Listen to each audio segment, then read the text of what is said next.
안녕하세요. orlando 캠입니다. 오늘 또 시황 분석과 더불어서 종목 분석해보는 시간을 갖도록 하겠습니다. 자, 그래서 오늘 지수를 한번 보시게 되면 일단 많이 올랐던 것이 나스닥하고 더불어서 러셀이 한 1.25%, 나스닥이 한 0.98% 올랐는데 장막판이 또 많이 올라가고 있죠. 자, 그런 가운데 있기 때문에 전략 후강으로서 조금씩 일단은 막판에 매수세가 많이 들어오는 그런 입장이 있다. 이렇게 말씀을 드립니다. 오늘 맵을 한번 보시게 되면 거의 다가 상승을 했는데 소프트웨어 쪽이 좀 안 좋았죠. 특별히 서비스 나우라든지 아니면 세일즈포스 이런 것들이 아무래도 실적이 조금은 가이던스가 안 좋은 가운데 있어서 좀 하락했고 나머지는 거의 다가 상승을 했다. 이렇게 말씀을 드립니다. 자, 다음에 S&P 500의 지수 한번 보겠습니다. 지수 자체가 51선 갖다 지지받아주면서 계속 상승이 되고 있죠. 자, 그 다음 6,500까지 지금 올라온 모양이 있는데, 자, 내일장에서 가장 중요한 것이 노동이 어떻게 되는지, 자, 거기에 따라서 주가가 많이 한 단계 올라가든지 하면 옆으로 눕든지 하는 그런 가운데 있다. 이렇게 보시면 되겠죠. 그래서 상당히 강한 모양이 있습니다. 일단 모습 속에서. 자, 그런 가운데 때문에 일단은 상승 쪽으로 조금 더 무게가 나아가야 되지 않겠나. 그렇게 보여집니다. 자, 다음 다우지수 한번 보겠습니다. 다우 역시도 0.77% 상승되면서 직전 고점까지 와 있는 상태 있고 나스닥이라든지 나스닥 100 역시도 마찬가지로 지금 이제 상승폭이 많이 올라가 있죠. 그래서 지금 이제 옆에서 받아주면서 다시금 이렇게 쌍바닥을 치면서 올라가는 모양이 있습니다. 상당히 강한 모양이 있는 것이 나스닥이 되고 있다. 이렇게 보시면 되겠고 러셀 역시도 계속해서 주세 자체가 일단 살아있는 모양이 있다. 이렇게 말씀을 드립니다. 그 다음 10년물 금리도 좀 많이 하락되고 있죠. 1.33% 하락한 4.16을 기록하면서 조금 하락되는 모양이 있고 2년물이라든지 이런 것들도 마찬가지죠. 그 다음 30년물도 조금은 이제 하락세가 되고 있다. 이렇게 보시면 되겠죠. 그래서 5까지 올라갔던 것이 조금은 진정이 되고 있다. 이렇게 말씀드립니다. 오늘 10년물이라든지 30년물 금리 자체가 좀 내려오면서 주가가 좀 상승되는 모양이 있었죠. 자, 그렇게 됐던 첫 번째 원인은 아무래도 민간 고용 변화, ADP에 이런 것들이 있었지 않았나 그렇게 보여지고 있습니다. 예측치가 7만 3천 건이었는데 이번에 5만 4천 건으로서 상당히 적게 나왔죠. 자, 그만큼 고용이 많이 줄고 있다는 뜻이겠습니다. 고용이 주니까 아무래도 금리를 갖다가 인하를 해야 되겠죠. 금리가 인하되니까 아무래도 시장은 좀 좋게 반응을 하고 있다. 이렇게 보시면 되겠고 전월하고 비교해 봤을 때도 상당히 많이 반토막이 나 있는 상태입니다. 그만큼 고용이 안 좋다. 자, 그렇게 보시면 되겠죠. 자, 그럼에도 불구하고 호텔이라든지 건설업은 조금은 좋은 성과를 보이고 있다. 이렇게 말하고 있고 올해는 강력한 일자리 증가로 시작을 했지만 불확실성으로 인해서 이러한 성장세가 많이 꺾였다. 그렇게 이야기하고 있고 고용 둔화의 원인은 인력 부족, 지금 이제 불체자들 많이 잡아내니까 그런 것들, 그다음 불안한 소비 심리, 아무래도 지금 이제 가격이 많이 올라가겠다는 것들, 인플레 이런 것들이 있겠죠. 그다음에 AI 혁신으로 인해서 사람들 많이 자르고 있으니까 이런 것들이 지금 이제 원인이 되고 있다. 그렇게 이야기를 하고 있습니다. 자, 그 다음 또 실업 청구를 했던 사람들이 있죠. 지금 잡이 없어서 실업 청구를 했던 사람들이 지금 신규로 했던 사람들이 한 24만 7천 건인데 예측치보다는 조금 늘어나는 그런 모양이 있었다. 이렇게 보시면 되겠고 거의 비슷하다 이렇게 보시면 되겠죠. 그 다음 계속 실업 청구 건수도 196만 건을 예측을 했는데 194만 건으로서 조금은 줄었습니다. 저번보다도 좀 줄었고 자, 그런 가운데이기 때문에 아직까지 실업이 그렇게 큰 폭으로 우리한테 문제가 되고 있는 것은 아니다. 이렇게 말씀드립니다. 자, 다음 S&P 서비스 PMI 지수 한번 보겠습니다. 예측치가 55.4 있는데 실제치가 54.5가 나왔죠. 자, 그런 가운데 있기 때문에 아무래도 그렇게 50 이상이 있기 때문에 그렇게 나쁜 것은 아니다. 이렇게 말씀을 드립니다. 자, 다음 ISM의 비제조 PMI 지수 한번 보겠습니다. 예측치가 50.9였는데 실제치가 52가 되고 있죠. 자, 그런 가운데이기 때문에 여기도 그렇게 나쁜 모습은 아니고 약간 좀 반등되는 그런 모습이 있었다. 좀 좋게 나왔다. 이렇게 말씀을 드립니다. 자, 그래서 그걸 조금 세부적으로 한번 보게 되면은 공급업체 납품하는 거 있죠. 자, 그것이 조금 줄어들었다. 이렇게 보시면 되겠고, 그 다음 주문 잔고 있죠. 요것도 조금 줄어들었고, 이런 것들 좀 안 좋았고, 그 다음에 새롭게 지금 이제 해외에다가 주문하는 것들을 좀 줄어들었다. 이렇게 보시면 되겠죠. 그래서 나머지는 크게 일단 하락한 것은 없다. 이렇게 말씀드립니다. 자, 다음 아틀란타 페드의 GDP 나우 한번 보겠습니다. GDP가 한 3.0 정도 나타나고 있죠. 저번하고 똑같이 체인지가 안 됐습니다. 자, 그런 가운데 있고 이 정도가 일단 GDP가 된다는 것은 경기 침체로 간다. 자, 그렇게 보진 않고 있죠. 자, 그렇다면 경제는 문제가 없다면은 기업의 실적만 올라준다. 그렇다면 주가는 더 갈 수가 있다. 그렇게 해석하시는 것이 좋겠습니다.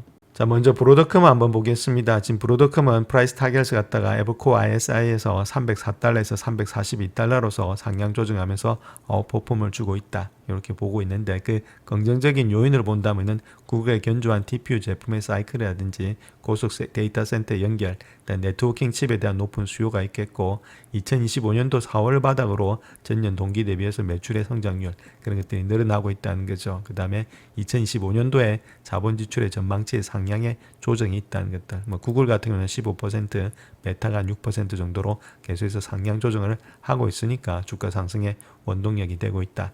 이렇게 볼 수 있는데, 자, 그럼에도 불구하고 향후 12개월 동안의 P 레이쇼를 봤을 때는 38배수 정도 되고 있다는 겁니다. 자, 그것이 사상 최고치에 근접하고 있고 10년의 변동폭이 10배에서 20배를 훨씬 더 상회하고 있다는 것들. 자, 아무래도 기대치가 높은 만큼 지금 주가는 좀 많이 반영되어 있는 그런 상태가 되지 않겠나. 자, 그렇게 보여주고 있죠. 그래서 2027년도 EPS를 갖다가 10.2달러 정도로 일단 하고 있고, 그래서 10% 할인한 배수에 37배 정도로 줬을 때는 이게 포홀드입니다. 넥스트니까. 자, 그로 인해서 목표 가격을 304달러에서 342달러로 상향 조정하겠다. 자, 그렇게 이야기를 하고 있습니다. 자, 다음 힘스에 대해서 한번 보겠습니다. 힘스는 뱅크 오브 아메리카에서 실적 부진을 요소 한 28불 정도를 이야기하고 있는데 프라이스 타겟을 이건 조금은 오버된 것이 아니겠는가. 자, 그렇게 보여주고 있고, 특별히 일라이 릴리라든지 이런 것들이 소송에서 초기 승소를 거두지 못한 이유는 자, 아무래도 미국이 법원 시스템보다는 FDA 영향을 더 많이 받을 수 있음을 시사한다. 이렇게 보여주고 있고, 판사 같은 경우에 있어서도 의견을 내놨는데 복합적 제조사들에게 긍정적인 영향을 미칠 것으로 생각이 되고 있다. 자, 이렇게 이야기를 하고 있죠. 자, 그런 것들이 있고, 또한 트럼프 행정부로 인해서 여러 가지 변화가 있다는 겁니다. 그래서 GLP-1의 약물의 규제 방식에 대해서는 가시성은 조금은 제한적이 되고 있다. 이렇게 말하고 있죠. 물론 지금 이제 초당파 의원들이 저 복제 제품에 대해서 판매를 중단을 요청하면서 여러 가지 것들을 이야기를 하고 있지만 FDA는 아직까지는 답변을 내놓지 않는 그런 상태에 있습니다. 자, 그런 가운데 있고, 또한 트럼프 행정부 같은 경우에 있어서는 약가의 인하, 그 다음에 소비자의 직접 판매 프로그램을 도입을 지지하고는 그런 입장이 있죠. 자, 그렇다면 아무래도 좀 힘스 같은 경우에 있어서는 GLP-1의 프랜차이즈 전망에 대해서는 긍정적인 전망이 조금은 커지고 있다.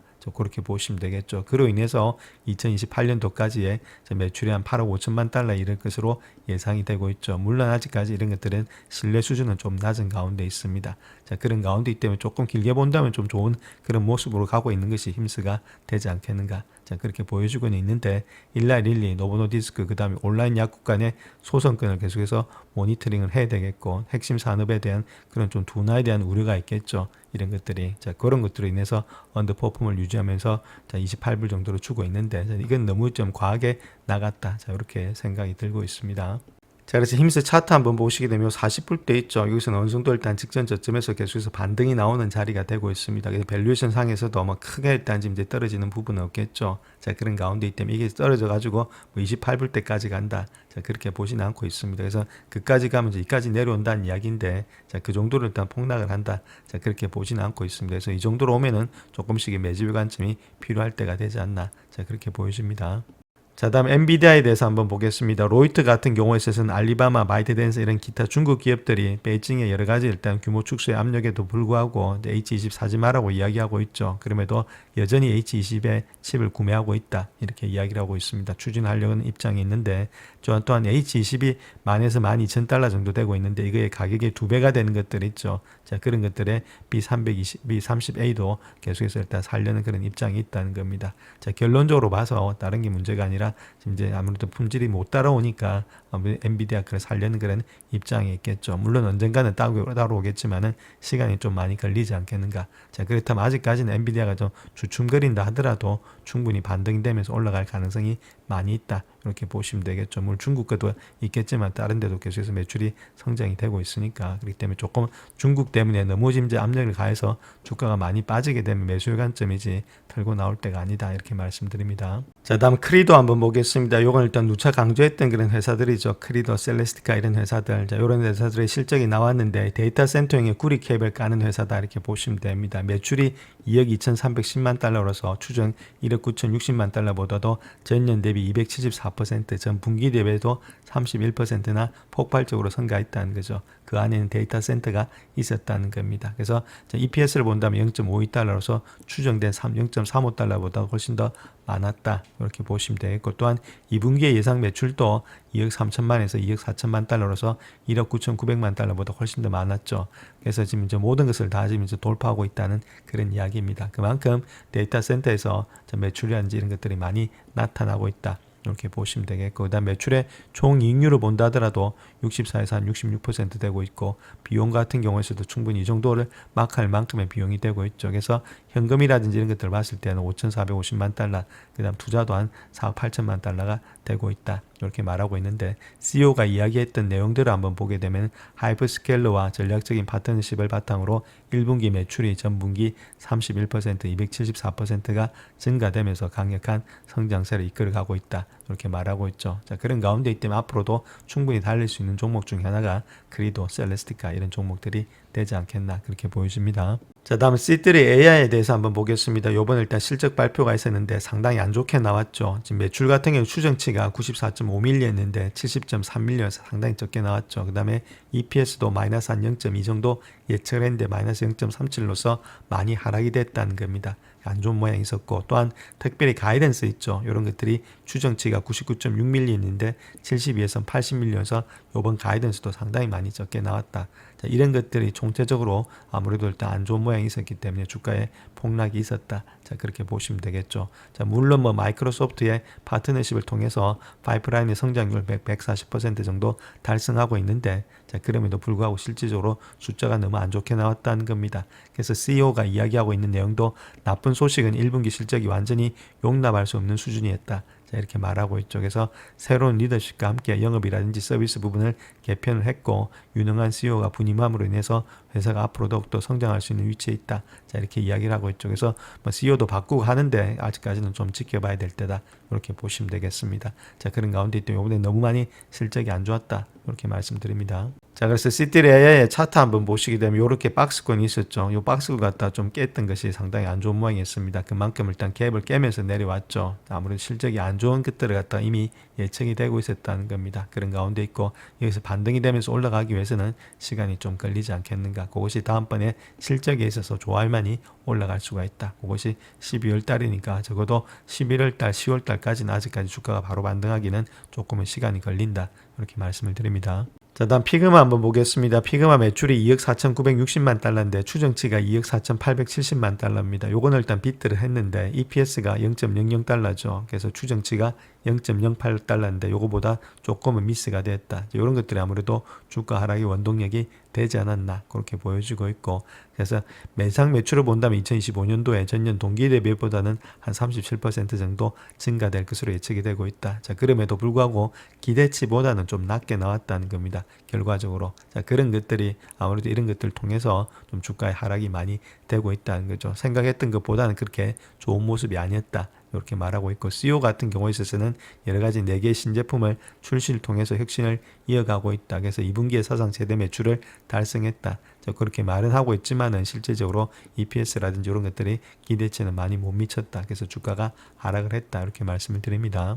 자, 그래서 피그마 지금 생각하고 있는 선수들의 가격대를 한번 보시게 되면 9월 4일자로서 지금 매출이 나오고 난 후에 나타났던 이야기입니다. 65불부터 시작해서 70불, 49불까지 있다 이렇게 보시면 되겠죠. 그래서 현재 모습에서 한 50불 정도 되고 있는데, 자, 그 밑으로 좀 많이 떨어진다면 또 매수의 관점에서 들어가야 되지 않겠나 그렇게 보여지고 있습니다. 자, 다음 골드만삭스의 애플에 관한 분석에 대해서 한번 보겠습니다. 아무래도 8월달에 앱스토어의 지출 자체가 전년 동기 대비해서 한 11% 정도 소폭 감소했는데, 요거는 7월달에 13% 증가해서는 좀 증가된 수치다. 이렇게 말을 하고 있고, 또한 전년 동기 대비해서 한 11% 정도 성장을 했는데 7월 달에 12%보다는 조금은 감소했다. 이렇게 말을 하고 있죠. 그래서 큰 폭의 감소는 없었다. 그 이야기를 말하고 있고, 또 앱스토어 같은 경우는 애플 서비스 매출에서 가장 큰 비중을 차지하는 부분이다. 그래서 서비스 매출의 한 20에서 25% 정도를 차지하고 있는데, 2025년도 4분기에 서비스 매출의 성장률이 아무래도 전년 동기 대비해서는 11% 정도의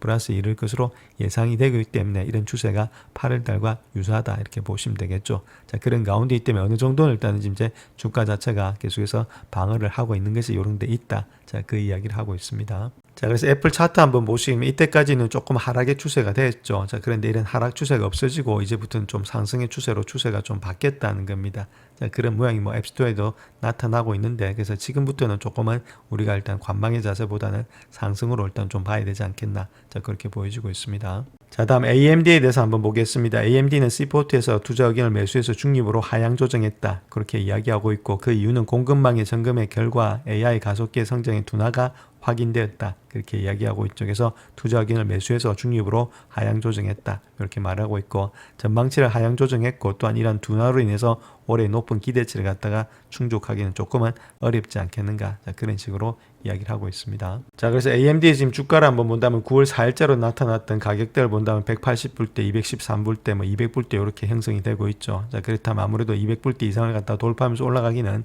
조금 일단 무리가 있지 않나. 아직까지는. 자, 그런 가운데 있기 때문에 이런 것들을 엔비디아와 더불어서 조금은 지금 이제 좀 눌리는 가운데 있다. 이렇게 말씀을 드립니다. 자, 요번에 세일즈포스의 주가가 좀 하락되고 있는데, 자, 아무래도 3분기 매출이 애널리스트의 추정치를 밑돌 것이다. 자, 그렇게 발표하자마자 주가가 많이 하락이 됐죠. 자, 그럼에도 불구하고 요번 실적은 그렇게 나쁜 것은 없었습니다. 모두 다가 예상치를 뛰어넘었는데, 최근에 가이던스도 불구하고 월간 여전히 낙관적인 전망을 유지하고 있다는 겁니다. 41명이 강력 매수 또는 매수를 유지하고 있고 11명이 보류, 1명이 매도를 제시하고 있다. 그래서 전반적으로는 그렇게 일단 가이던스를 하락시켰음에도 불구하고 일단 주가 자체의 상승 여력은 있다. 그런 식으로 이야기를 하고 있습니다.